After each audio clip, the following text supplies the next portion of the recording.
Stock market में कभी ना कभी लोगों का नुकसान हो ही जाता है। किसी का कम तो किसी का बड़ा नुकसान हो जाता है। मैं नहीं चाहता कि कोई बड़ी रकम ट्रेडिंग में आप गंवा दे, इसलिए आपको ये वीडियो इन तक ज़रूर देखना चाहिए। आज का टॉपिक है कि ट्रेड में एंटर करने से पहले आप किन किन बातों पर ध्यान देंगे। मतलब जब आप शेयर मार्केट में ट्रेडिंग करते हैं तो कौन कौन सी बातों का ध्यान रखना चाहिए, इसके बारे में आज हम विस्तार से चर्चा करने वाले हैं। सबसे पहला, स्टॉप लॉस और टारगेट। जी हाँ, ट्रेडिंग करते समय स्टॉप लॉस का ज़रूर उपयोग करना चाहिए। स्टॉप लॉस का मतलब होता है अपने नुकसान को लिमिट कर देना। जब तक स्टॉप लॉस आप नहीं लगाते तब तक असीमित नुकसान होने की संभावना होती है। अगर आप ऑप्शन ट्रेडिंग करते हैं तो स्टॉप लॉस आपके लिए और भी ज़्यादा महत्वपूर्ण हो जाता है, क्योंकि ऑप्शन ट्रेडिंग में प्रीमियम के प्राइस कुछ ही सेकंड में बहुत ज़्यादा ऊपर नीचे हो जाते हैं। इसलिए कॉल या पुट ऑप्शन खरीदने के बाद स्टॉप लॉस ज़रूर लगाएं। साथ ही ज़्यादा लालच ना करते हुए टारगेट को भी ज़रूर सेट करें। अब हम बात करेंगे टेक्निकल एनालिसिस की। ट्रेडिंग करते समय टेक्निकल एनालिसिस सबसे ज़्यादा ज़रूरी होती है। सभी प्रोफेशनल ट्रेडर्स टेक्निकल एनालिसिस करने के बाद ही ट्रेडिंग करते हैं। टेक्निकल एनालिसिस से आपको पता चल जाता है कि स्टॉक को किस लेवल पर खरीदना चाहिए और कब उस स्टॉक से बाहर निकलना चाहिए।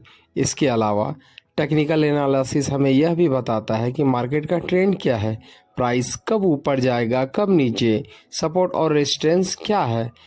इन सभी बातों का पता चल जाता है। इसलिए टेक्निकल एनालिसिस का अपना एक अलग ही विशेष महत्व है, और अगर आप एक सफल ट्रेडर बनना चाहते हैं तो आपको टेक्निकल एनालिसिस आनी चाहिए। चार्ट ट्रेडिंग करते समय चार्ट को पढ़ना बहुत आवश्यक है। चार्ट देखते समय सबसे पहले आपको ट्रेंड देखना आना चाहिए। उसके बाद देखना चाहिए कि चार्ट पैटर्न क्या बन रहे हैं जिसके द्वारा आप ट्रेड ले सकते हैं। जैसे जैसे आप चार्ट पढ़ते जाएंगे तो आपको खुद ब खुद अनुभव होता जाएगा कि प्राइस मूवमेंट किस प्रकार होती है।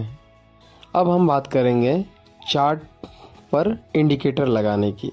कुछ ट्रेडर क्या करते हैं कि चार्ट पर बहुत सारे इंडिकेटर लगा लेते हैं, जैसे RSI, Bollinger band, moving average, VWAP, सब एक साथ लगा देते हैं। और क्या वो किसी चार्ट पर किसी भी एक इंडिकेटर पर फोकस नहीं कर पाते हैं। अगर आप ट्रेडिंग में एक्सपर्ट नहीं हैं तो अधिक इंडिकेटर नहीं लगाना चाहिए।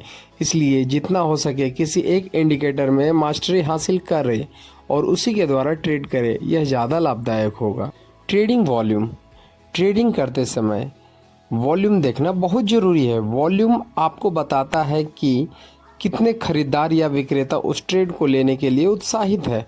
मतलब बाइंग साइड वॉल्यूम ज़्यादा है तो इसका मतलब मार्केट में तेज़ी आ सकती है, और अगर सेलिंग साइड वॉल्यूम ज़्यादा है तो इसका मतलब कि मार्केट में गिरावट आ सकती है। जब आप किसी स्टॉक में एंट्री लेते हैं तो उससे पहले एक बार वॉल्यूम ज़रूर चेक कर लेना चाहिए, ताकि आपको पता चल सके कि आखिर जिस दिशा में आप ट्रेड एंट्री कर रहे हैं वहाँ पर्याप्त वॉल्यूम है भी या नहीं। अगर ट्रेडिंग वॉल्यूम स्ट्रॉन्ग है तो आपको उस ट्रेड में फ़ायदा हो सकता है। वॉल्यूम पर एक पूर्ण वीडियो हम बाद में बात करेंगे सही टाइम फ्रेम की।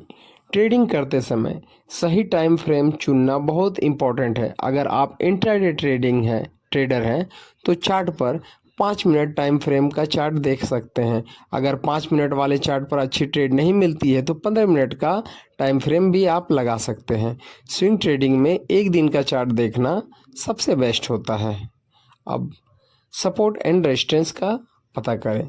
चार्ट पर टाइम फ्रेम कोई भी हो, लेकिन सपोर्ट और रेजिस्टेंस ज़रूर पता कर लेना चाहिए। सपोर्ट और रेजिस्टेंस से आपको यह पता लग जाता है कि स्टॉक कितना ऊपर या नीचे जा सकता है। में ट्रेडिंग करने पर लिक्विड स्टॉक पर ही ट्रेडिंग करना फ़ायदेमंद हो सकता है। अब हम बात करेंगे ट्रेडिंग के नियमों की। अगर आप बिना किसी नियम को फॉलो किए ट्रेड करते हैं तो आप कभी भी एक सफल ट्रेडर नहीं बन सकते हैं। ट्रेडिंग के कुछ बेसिक नियम हैं, जैसे टारगेट और स्टॉप लॉस लगाएं। बड़े ट्रेडर्स को फॉलो करें। पूरे कैपिटल के साथ ट्रेड ना करें। नुकसान करने से बचे। अपना माइंडसेट क्लियर रखें। पूरे दिन में 1 या 2 ही ट्रेड करें। चार्ट और ट्रेंड फॉलो करें और बाइस्ड होकर ट्रेडिंग ना करें, अपने वैल्यू का वेट करें। आप अपना ट्रेडिंग स्टाइल निर्धारित करें। हर एक ट्रेडर का ट्रेडिंग स्टाइल अलग होता है।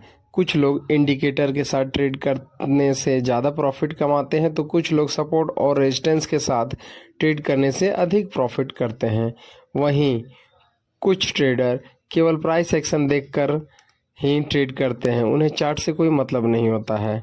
आपका माइंडसेट पहले से ही क्लियर होना चाहिए कि आप किस प्रकार का ट्रेडिंग आप पर सूट करती है, उसी ट्रेडिंग पर आपको अधिक फोकस करना चाहिए। मतलब अगर आप इंट्राडे ट्रेडिंग में हमेशा नुकसान करते हैं और स्विंग ट्रेडिंग में प्रॉफिट कमाते हैं, तो आपका पूरा फोकस स्विंग ट्रेडिंग पर होना चाहिए, ना कि इंट्राडे ट्रेडिंग पर।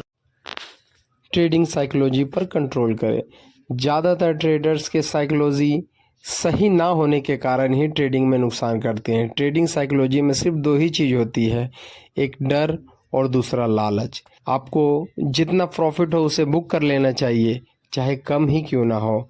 आपका कल का प्रॉफिट आज के नुकसान से अधिक होना चाहिए। थोड़ा सा नुकसान के चक्कर में अधिक नुकसान ना करें। अगर बार बार